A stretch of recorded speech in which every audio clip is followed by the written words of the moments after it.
So in your book, mark it up. Email the authors.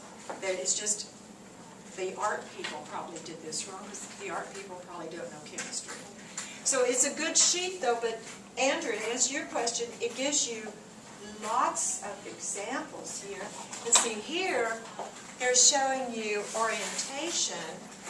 Here, they're showing you molecular shape. And we haven't gotten to near all those yet, so don't worry about it yet. Let's go on though. How about resonance forms here? Any? None. None. No doubles, no resonance. Okay, by popular demand, someone wanted 2 lone pairs, so we'll do it.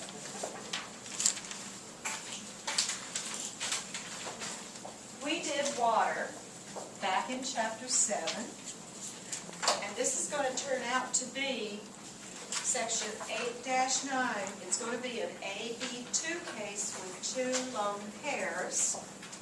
So when we did the Lewis dot, it looked like that. Okay, now let's fire down through here. Charles, how many atoms around the central atom? 2. Okay, our number of lone pairs right here, Nikki, in the back? 2. 2. So our number of things, Liz? 4. That didn't sound like Liz at first. Okay, that's okay. 4 things. You got 4 things, so our orientation is always what, Alex? Tetrahedral. Good. Tetrahedron or tetrahedral. Either one is fine. Why wouldn't you put it on go on each side? When I'm on Lewis dot, I can show it any way I want. I know, but wouldn't that change your way? No. If you got 4 things, you got to find 4 spots for them. The 4 things. Good point. Meredith's just brought up. You didn't hear it now. She's going, why is that orientation tetrahedral? Because I got 4 things. Lone pairs, hold down, spots in space. So in orientation, you don't go by how it looks, you go by the number.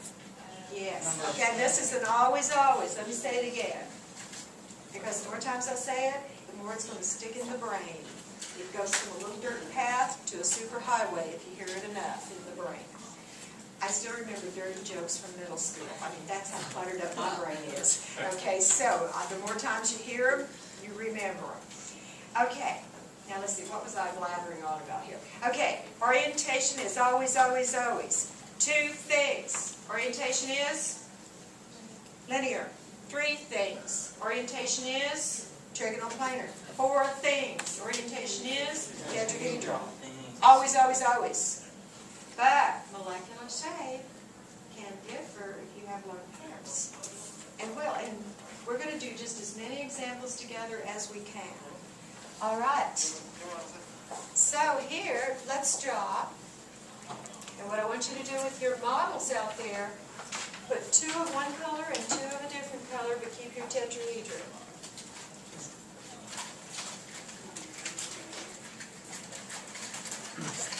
Okay, now there is my generic tetrahedron to draw.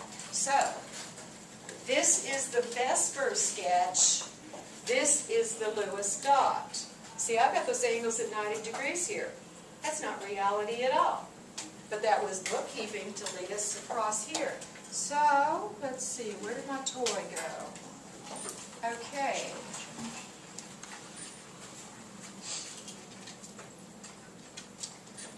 Let's see. Here. Okay, everybody got 2 of one color, 2 of another color. I'm going to say the blues are my lone pairs. Okay, now, can you see the blues right now? I've got an up and in my tripod. Okay, do you see a V, a blue V? And do you see a black V? Or whatever your 2 colors are. Do you see 2 Vs? Now, let me change something out. I'm going to take a blue that's on the top. I'm going to put it down in my tripod. Maybe I will. There we go. Okay, I put both of the blues down in my tripod.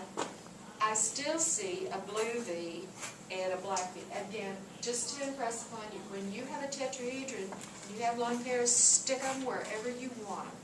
The answer will be the same. Okay, now, molecular shape. Remember how our instruments with the x-rays can't see those two lone pairs. So what do we have left? It's called bent or angular. And I've seen both terms in your book. I've seen both terms in the test bank. Occasionally in old books they'll say it's a V shape.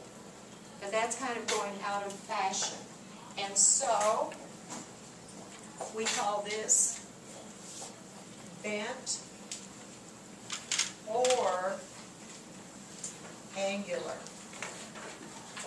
Okay, now you know the angle in a regular tetrahedron is what? Let me hear it. 109.5. Okay, so my question to you is it going to be right on the money, 109.5, a bit more than 109.5, or a bit less than 109.5? Less, because these lone pairs are going to squeeze. And so your correct answer is to say less than 109.5. But if you think about that little rule that I gave, each lone pair squeezes you by 2.5 degrees, then two lone pairs will squeeze you by 5. Okay, so if I were to guess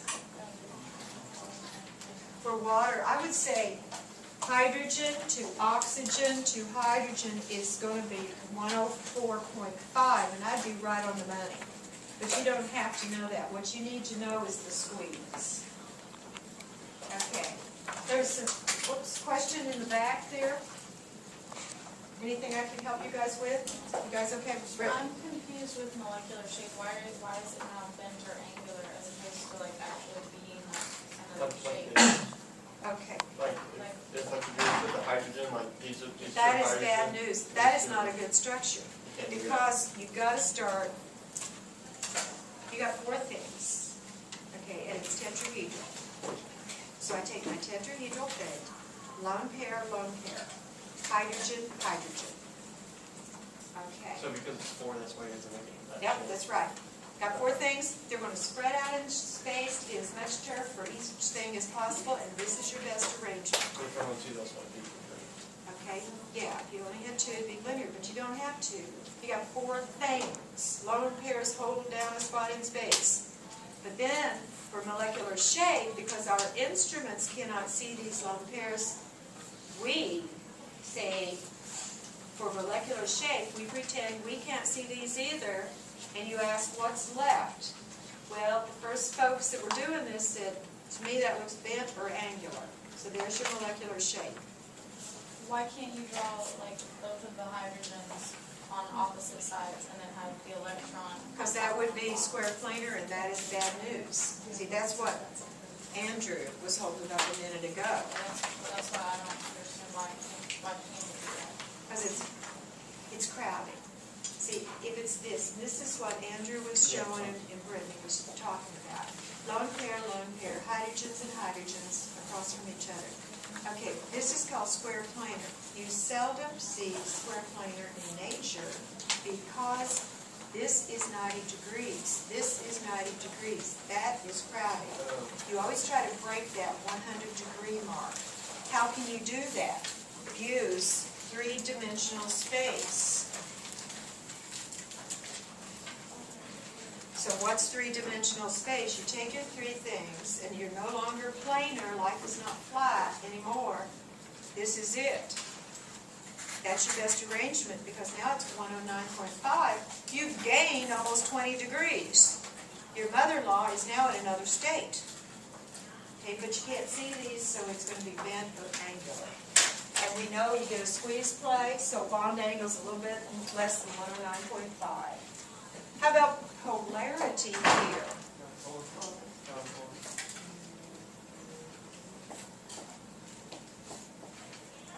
Okay, polar. Water is very polar, just like ammonia is very polar. Let me put the model back together again. Okay, you have a lone pair, we think of it, huge force. Huge force. Okay, but now your hydrogens are less electronegative than this oxygen. So you gotta force this way. You gotta force this way. If you really added those vectors, you'd be doing zippity-doo-dah out through the middle here.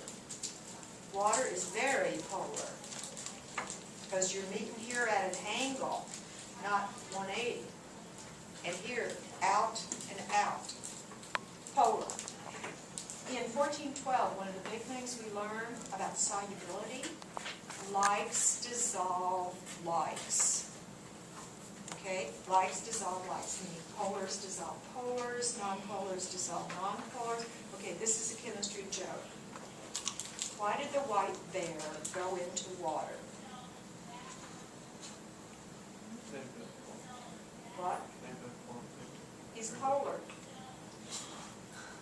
Okay, likes dissolve likes. What goes into what? Why did a white bear go into water? Because he's polar. And we know now water is very polar. If that helps you remember, you just think chemists must not have much of a life to have jokes like that. Yeah. So it's only a lone pair that would go before because it's polar. Usually, yeah. I can show you, if we get there later today, there's 2 exceptions, but generally, yes. Okay? All right, so we got polarity. Water is polar. The white bear story. How about resonance forms? None. Okay, and now let me show one that the book shows, and I think they're just plain stupid. They take HF. Okay, if you do the Lewis dot for HF, you would get that. Hydrofluoric acid, if it's in water, or if it's pure stuff, hydrogen fluoride. I think this is ridiculous to do, and I think you'll see why in just a moment. If you have just these 2 things side by side, you've just got to designate you are the central atom, or you are the central atom. Okay, because there's no central atom like we've had before. Think about what we started with. CO2, carbon's the central atom. Here, who is it? I'm going to designate, just arbitrarily. That's the central. Okay? All right, let's fire through here. Number of atoms, just shout it out. What? How many lone pairs on the central atom? 3. So, number of things. 4. Orientation. Tetrahedral. Or tetrahedron, either way. Okay, now, you would have 3 of one color. Let's see, where's mine? I lost my toy. I've destroyed my toy. Somebody give me a toy. Whoops. Okay. What Andrew here has, fluorine's here, hydrogen is here, lone pair, lone pair, lone pair. So yeah, orientation is this. But if you can't see all of that, and if you're a mathematician, you'll argue with this because, you know, angles, you're supposed to have 3 points like angle ABC. Here we just have nucleus, nucleus. Okay, if I forced you to say shape, what would you say? Linear. Okay, so we have linear.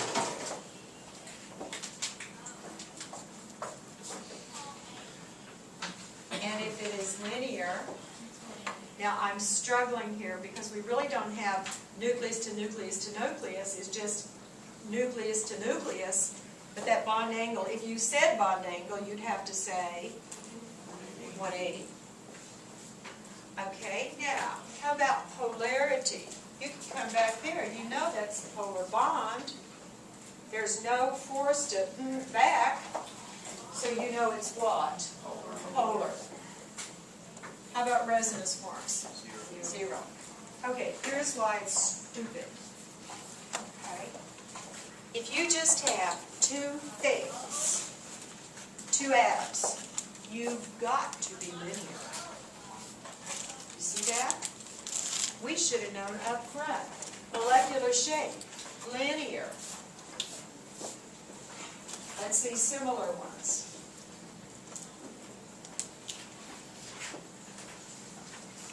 Anything that just has 2 atoms